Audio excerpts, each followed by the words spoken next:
Oui. Oui, Monsieur le Président.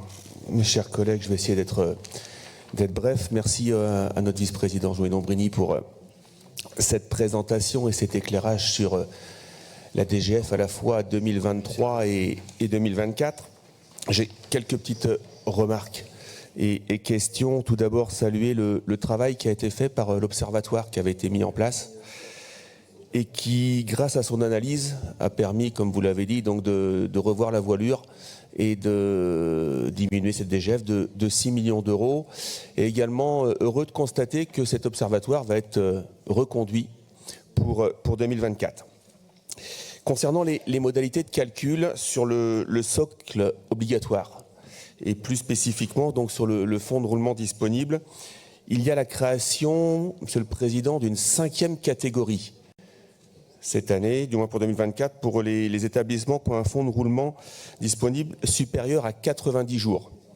L'année dernière, donc, et qui se verra, comme ça a été dit, appliquer un ajustement de moins 10%, alors que l'année dernière, on avait donc 4 catégories et on allait jusqu'à moins 5%.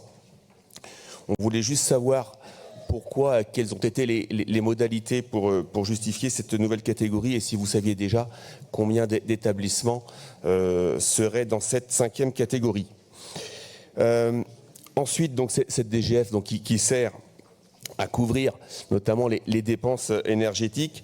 La région Nouvelle-Aquitaine a agi depuis plusieurs années en réalisant des travaux dans les lycées, aussi bien sur le bâti que sur les aménagements de ces lycées. On pense à la géothermie ou à la végétalisation des cours, et je pense aussi au projet qu'il y a, on l'a vu ensemble, Monsieur le Vice-président, lycée Victor Hugo à Poitiers. Donc des efforts non négligeables ont été faits, et ça on s'en félicite parce que ça contribuera à baisser ces dépenses énergétiques.